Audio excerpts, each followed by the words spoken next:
Palabras de alegría y esperanza. Es el 25 domingo del tiempo ordinario del año C y las lecturas de Lucas 16, 1-13. Y el comentario es del padre Fernando Armelini.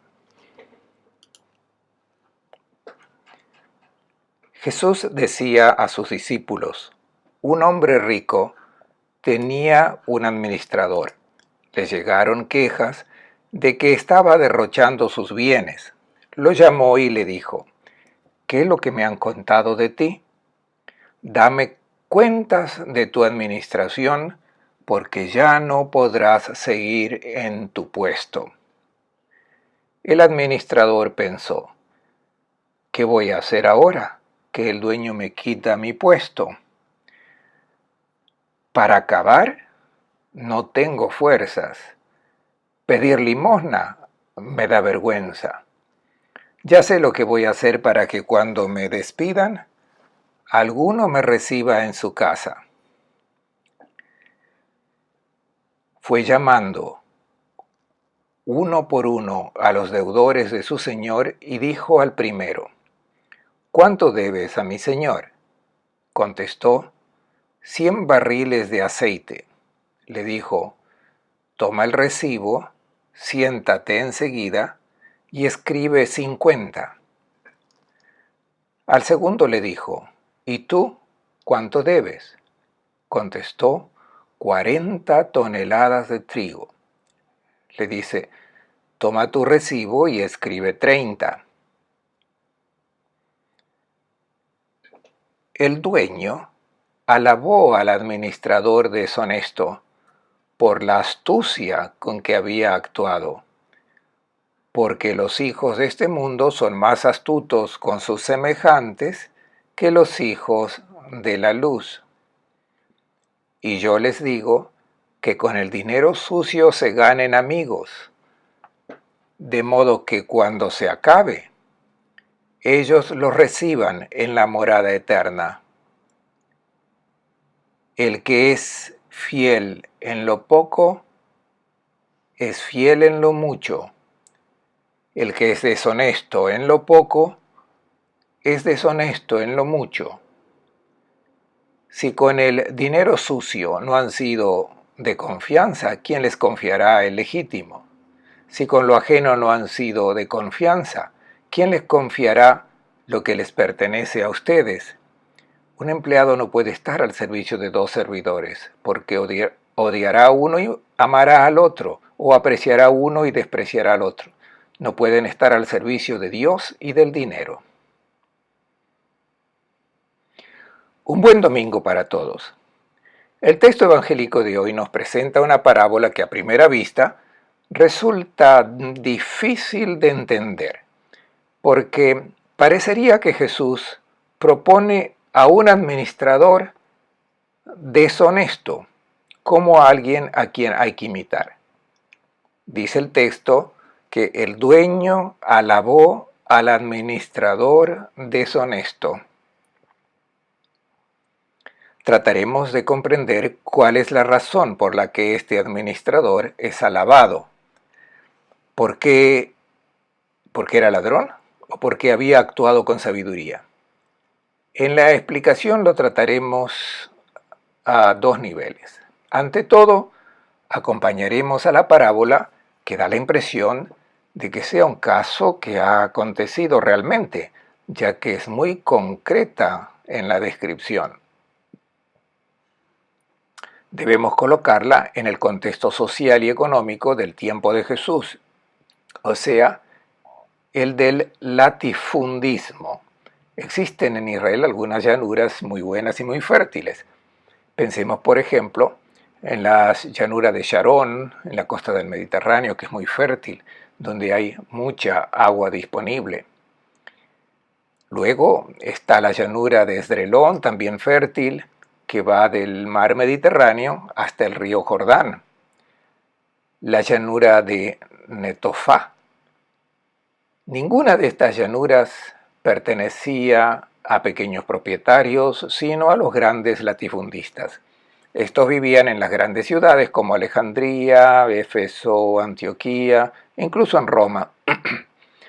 y tenían administradores que se encargaban de gestionar todo. ¿Qué es lo que debían hacer estos administradores? Debían entregar una cierta cantidad del producto al dueño y lo que podían obtener de más correspondía a su comisión. Naturalmente que este tipo de negocios daba lugar a trampas, a subterfugios, falsificaciones avivadas. Todo esto es lo que pasaba. Este es el primer paso que debemos hacer para comprender el mensaje de la parábola.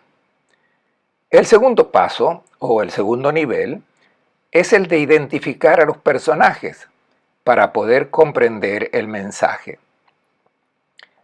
Entremos, por tanto, en el texto. La parábola comienza diciendo que un hombre rico tenía un administrador. Son dos personajes que aparecen en escena. Digamos inmediatamente a quiénes representan estos personajes. El dueño es claramente Dios y el administrador es el hombre. Esto es muy importante porque lo debemos tener siempre presente que nosotros no somos dueños de nada. Llegamos a este mundo sin traer nada que nos perteneciera y todo lo que somos, todo lo que tenemos a nuestra disposición, no es nuestro. Somos administradores y debemos administrar los bienes que no son nuestros, incluida la vida. Nuestras capacidades no son nuestras. Es un don que hemos recibido y lo debemos administrar bien. Así todos los bienes que pasarán por nuestras manos y que son cosas que utilizamos para nuestra vida y que Dios ha preparado para que podamos vivir como sus hijos e hijas en este mundo, no son nuestros. Debemos administrarlos. Entendamos bien esto. Nosotros somos solamente administradores, no dueños. Esta comparación del administrador es mencionada en el Nuevo Testamento varias veces. Así, en la primera carta de Pedro, dice: cada uno según los dones recibidos, sean buenos administradores de la multiforme gracia de Dios. Por suerte Dios no da los mismos dones, son múltiples, para que en esta multiforme presencia de los dones de Dios, en cada uno de nosotros, y poniéndolos a disposición y servicio de los demás, creemos una buena vida de hermanos para todos. Este es el objetivo de la multiforme gracia de Dios, de la multiforme cantidad de dones que han sido puestos a nuestra disposición. Es importante, pues, repetir que nosotros somos solamente administradores. También Pablo en la primera carta a los Corintios, en el capítulo 4, dice: cada uno considérense como siervos de Cristo y como administradores del tesoro de Dios. Y es lo que pide a los administradores, es que sean fieles.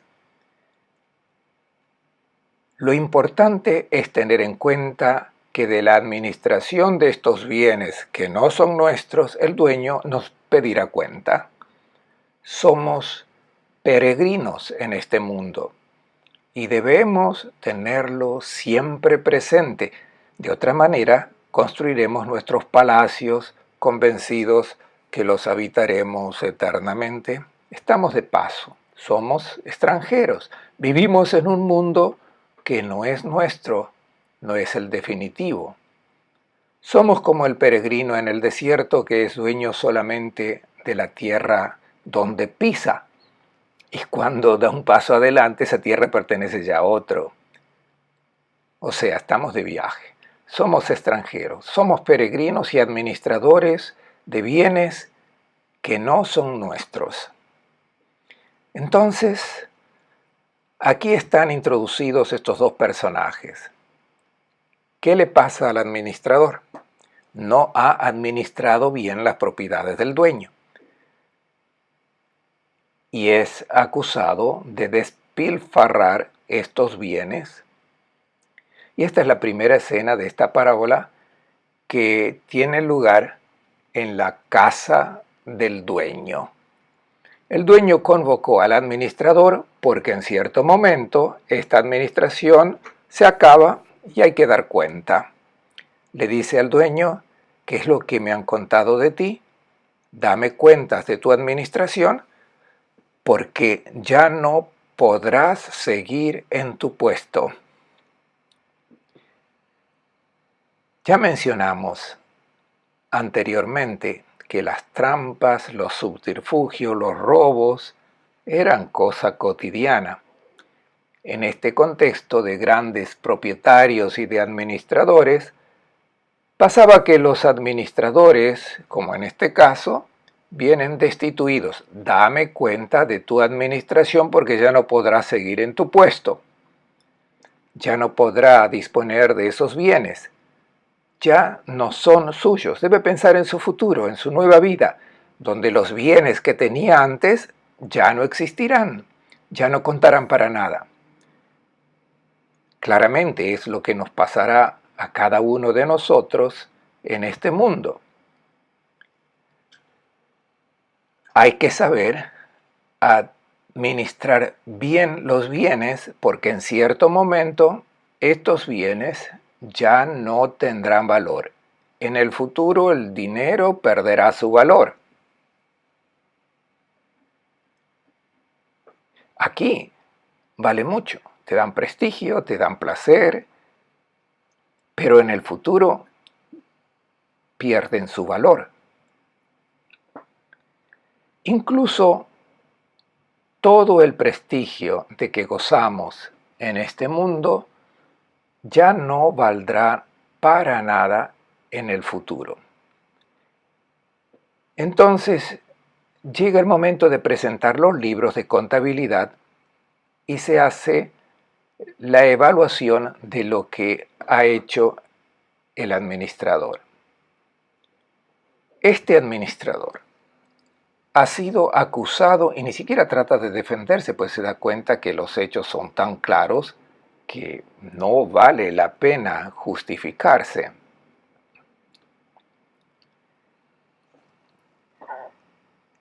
Y ahora llega la segunda escena, representada por el soliloquio de este administrador. Y será luego este soliloquio que Jesús presentará con una sabia reflexión, dándonos una lección para nuestra vida. El administrador comienza a razonar consigo mismo. ¿Qué voy a hacer ahora que el dueño me quita el puesto?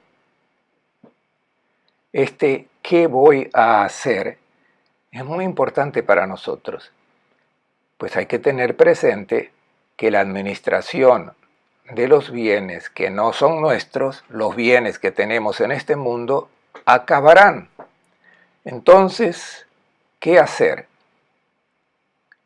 Esta es la pregunta que cada uno de nosotros debe ponerse para poder administrar bien los bienes, para que en el futuro estos bienes que aquí cuentan, pero que en el futuro no contarán más, nos ayuden a tener una vida buena en el futuro. Este administrador se encuentra en problemas, pues debe encontrar a la brevedad la manera de garantizarse el futuro. Comienza a pensar: para acabar no tengo fuerza. Él conoce muy bien lo que supone el esfuerzo de esto y supone, pues ha visto a otros a trabajar y ser explotados, y concluye que esto no le va bien. En el futuro esto no solucionará su vida. Pedir limosna me da vergüenza. Él ha llevado siempre la cabeza en alto. Se podía imponer a todos y era una persona grande e importante en este mundo. Ahora esto ya no cuenta para nada. Ninguno de sus diplomas y títulos cuentan ya para nada. Entonces comienza a reflexionar y descubre algo genial. Le viene la idea. ¿qué hará cuando en el futuro le sea quitada la administración y pueda ser recibido en las casas de aquellos que él ha beneficiado? El verbo griego aquí empleado es un aoristo, egnon. En griego el aoristo es un punto fulminante, la lámpara que se enciende, es un clic puntual. Ya sé lo que voy a hacer para que cuando me despidan, alguno me reciba en su casa. Ahora me doy cuenta lo que debo hacer. Este administrador ha ponderado todas las posibilidades. Podría haber acumulado hasta el último día, pero aún así, si acumulase granos, aceite, luego están los ladrones, la polilla en los vestidos, los metales preciosos se oxidan. Y dice, esto no vale la pena. En el futuro estas cosas no valen. Podría seguir robando un poco más, pero luego esto no sirve porque el dinero ya no contará en el futuro. Podría gozar de los últimos hasta los últimos momentos, pero después la vida continúa. Podría seguir siendo el administrador hasta el último momento, pero descarta todas estas hipótesis y se le prende la lamparita. Me haré de amigos. Este es el centro de esta parábola. Jesús alabará la sabiduría de este administrador no porque ha robado, sino porque hizo la opción de tener amigos. Pues en el futuro nada de los bienes de este mundo contarán para nada, pero no así los amigos. Los amigos contarán. Ellos los recibirán en sus casas. Y ahora llega la tercera escena. Para entender la buena jugada de este administrador, hay que entender que él no roba al dueño, sino que emplea los bienes que él tiene a su disposición para hacerse de amigos. ¿Cuáles son los bienes que él tiene a su disposición? Pues todo, porque él cede su comisión de lo que le pertenecía. El administrador no se guarda nada de lo que le corresponde de su comisión. La cede completamente para hacerse de amigos. No toca para nada lo que le corresponde al dueño, al patrón, sino que lo que le podría quedarse para sí, lo da a aquellos que se convierten en sus amigos y lo recibirán en sus casas. Y comienza llamando uno por uno a los deudores del dueño y le dice al primero, ¿cuánto debes a mi señor? Contestó, 100 barriles de aceite. Le dijo, toma el recibo, siéntate enseguida y escribe 50. Yo pude hacer los siguientes cálculos. El barril tenía capacidad para 30 litros de aceite.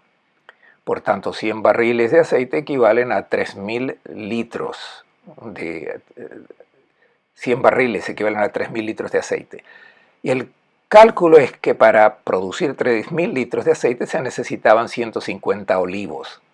Este administrador debía entregarle al dueño 1.500 litros. Por tanto, el 50% de lo que él pretendía sacar, de lo que él cultivaba, estos olivos.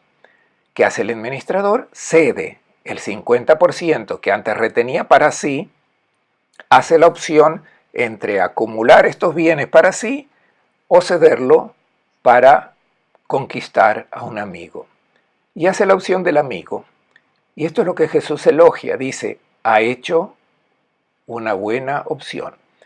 Hazte de amigos porque los bienes te serán quitados, ya no contarán para nada. Y al segundo le dijo, ¿y tú? ¿Cuánto debes? Contestó, 40 toneladas de trigo. Le dice, toma tu recibo y escribe 30. También aquí cede toda su comisión, no se guarda nada para sí. Todo lo que pudo haber acumulado lo entregó para conseguir otro amigo. Y el Señor alabó a este administrador que había sido deshonesto porque había actuado con sabiduría. Aquí el Señor es Jesús, el cual dice al administrador: has obrado bien, no porque ha robado, sino porque ha hecho la opción de pensar en su futuro y se jugó su futuro sobre la amistad. Aquí está muy claro el mensaje para nosotros. ¿Qué nos quiere decir Jesús? Tú eres administrador en este mundo de todos los bienes que el Señor ha puesto en tus manos. No te los guardes para ti mismo. Hazte amigos, pues un día ellos darán testimonio que tú construiste amor, que has empleado por amor todos los bienes que Dios te había dado. Luego Jesús hace una breve reflexión. Los hijos de este mundo son más astutos con su semejante que los hijos de la luz. Es una constatación que hace Jesús y quiere decir que cuando se trata de administrar el dinero y hacer negocios, si uno sigue los criterios dados por el Maestro y por el Evangelio, se encuentra en desventaja. Y los que no siguen los principios evangélicos pueden actuar sin escrúpulos, preocupándose solamente de no ser atrapados en las violaciones de las leyes del Estado, preocupándose de no ser descubierto. En cambio, los discípulos de Cristo siguen otros principios, deben seguir otros principios y así su comportamiento debe ser siempre leal, transparente, correcto y por tanto las trampas, los subterfugios y toda clase de explotación son evitados. Está claro, los que siguen con los principios evangélicos se encuentran en desventaja. Jesús dice que debe ser así. Por tanto, no hay que maravillarse que los hijos de este mundo son más astutos con su semejante que los hijos de la luz. Luego Jesús habla hace cuatro reflexiones como conclusión de esta parábola. Y yo les digo que con el dinero sucio no se ganen amigos, de modo que cuando se acabe ellos los reciban en la morada eterna. Este es el dato más importante en el texto de hoy, pues sintetiza todo el mensaje de la parábola. ¿En qué consiste la salvación? Dejarse salvar por Cristo. Quiere decir ver los bienes de este mundo como los ve Jesús, como una oportunidad de construir amor, pues en el futuro estos bienes no contarán para nada, contará solamente el amor que en el uso, en la administración de estos bienes, nosotros hemos sido capaces de construir. Es importante dejarse salvar ahora porque al final ya es tarde. Cuando los bienes han sido administrados mal, permaneceremos con muy poco en las manos y con muy pocos amigos que den testimonio del amor que hemos manifestado con ellos. Lo que Jesús quiere decir es que te dejes abrir los ojos, establece bien estas riquezas, porque si no las transformas en amor, no te quedarás con nada. El juicio que Jesús hace sobre la riqueza es grave, pero a lo que se refiere es a la riqueza de la injusticia. ¿Qué es lo que quiere decir? No es que Jesús desprecie los bienes de este mundo o la riqueza, no. Pero hay que prestar atención porque esta riqueza se transforma en injusta tan pronto como la persona la considera como propia, la acumula para sí mismo y se convierte en una riqueza de la injusticia. No es una condenación de los bienes de este mundo, sino del uso impropio de estos bienes. Es también una constatación que en el dinero acumulado está siempre presente alguna forma de injusticia, de explotación, de apropiación indebida. Y Jesús muestra también el método para purificar la riqueza injusta: usarla para hacerse de amigos. El segundo dicho del Señor: el que es fiel en lo poco es fiel en lo mucho, el que es deshonesto en lo poco es deshonesto en lo mucho. Si con el dinero sucio no han sido de confianza, ¿quién les confiará el legítimo? La riqueza deshonesta son los bienes de este mundo que deben ser administrados según el diseño del Creador.